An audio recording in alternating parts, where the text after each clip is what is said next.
This is the 2024 Kawasaki Z900 RS. And there are two models here, this one in front of you and the other one that I'll show in some B-roll. I like this style more. I like the scooped seat, and I like this little fender up at the front. Kawasaki seems to keep it pretty simple with the handlebars.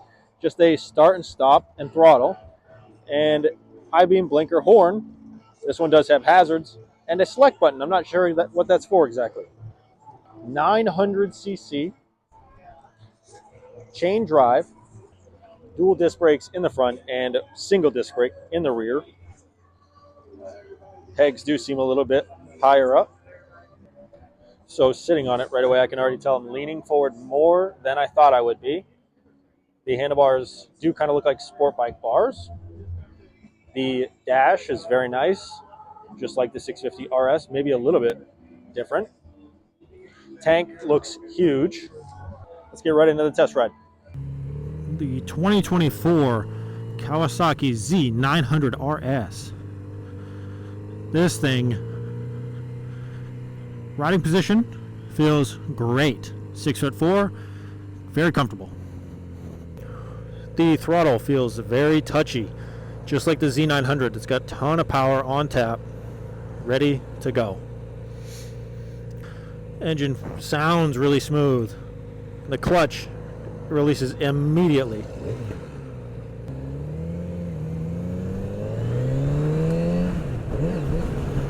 Oh my God. Just like the Z900, but more comfortable. That's what I'm thinking. Tons of power, extremely smooth. This engine feels so nice. The mirrors are a little small. Not very much vibration anywhere in the bike. The seating position is extremely comfortable. This feels like everything the Z900 was, but more comfortable. Does feel like I have to push harder on the back brake. Shifting, not the smoothest. The shifting on the Z900 was smoother so far, but so far the shifting does feel a little clunky. This is listed around 12.4, and compared to the Z900 at 9.9, that's a big increase. That's a lot more money for what feels to be very similar.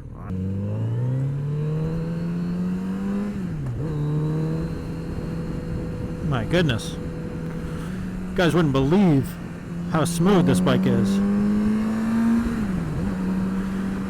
It just wants to fly. If this was this or the Z900, if I only had one of them, and that was the only bike in my garage, I wouldn't be disappointed. That's for sure.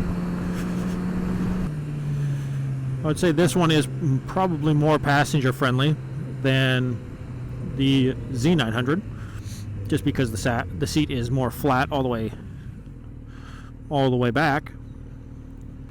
But yeah, the biggest thing I'm noticing is the back brake is much lower. Like my foot has to push way lower than anything else I've ridden today.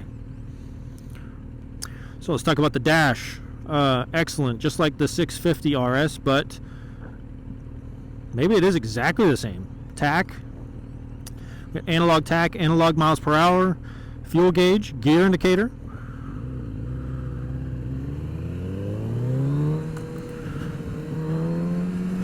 My goodness. It's like trying to hold back a beast. You move your wrist and you accelerate 10 miles an hour immediately. You really have to pay attention when you're on this bike. Beginner bike? Absolutely not. Just like the Z900. This is for maybe some responsible intermediates and advanced riders, in my opinion. If it came down to, well, what are we all here for? This obviously all comes down to price, and $12,400 for this bike is a lot of money. $12,000. Ain't no joke.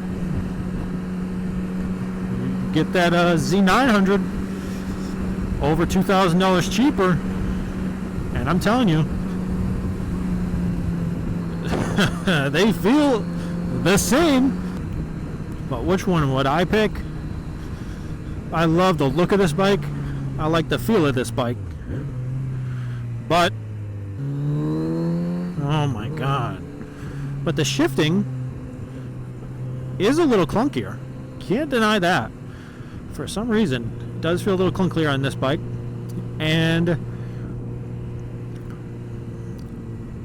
it feels, I mean, really, the biggest difference is the looks. Maybe there's some technical stuff that I'm not aware of, but Z900 seems to be at a really good price. Overall, I like this bike. Is it worth 12 grand? You know, maybe it is to some people. I don't think I would ever buy this for 12 grand. If I got this at 8, 9, 95, 10, even 10, feels reasonable. Flickable? Oh man, this is butter. That is butter, baby. Butter my biscuits. That's nice. Oh yeah, the longer you ride this, the more natural it feels. This is not the one that I showed in the initial thoughts portion. That was the cafe style. Okay, so they have the Z900 naked, which I did a different video on. Then they have this Z900 RS, which is this, and then they have the Z900 RS Cafe, which is this bike, but with more sportier handlebars. That's the one I sat on for my initial thoughts. And I prefer this one over the RS Cafe because you are straight up. The handlebars are more of a standard position rather than a sporty position, which is my favorite. So I decided to ride this one instead. When I say that clutch is touchy, I'm saying that clutch is touchy. If you let go just a little bit, you're in gear. The shifting's definitely more clunky. I can definitely tell the Z900 naked version shifted way smoother. Downshifting feels fine. It's just the upshifting that I'm talking about.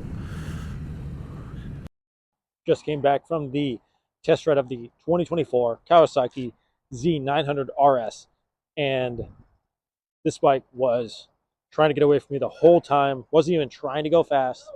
It was just way too easy. The shifting, upshifting, clunky. Downshifting, fine. Maybe my wrist is sore from the Ninja 400. Maybe that was one of the reasons. Comfort, great. Power, great. Dash, great. Price, a little high. Z900 right behind me. That was all the bike this was. Maybe a little less comfortable, maybe. $2,500 less. Take that for what it is. Would I buy it for 12 grand? Probably not. Would I buy it for, you know, it feels like a $10,000 bike to me. 12 is a little high. Overall, really like this bike. If you get this used for 8 grand, 8,500, you have one nice bike. Plenty of room for a passenger as well. Rapping when they all want me to sing. They all want an album, so I gave them 20 singles. Yeah, I'm trying to get a hit, that's why I swing.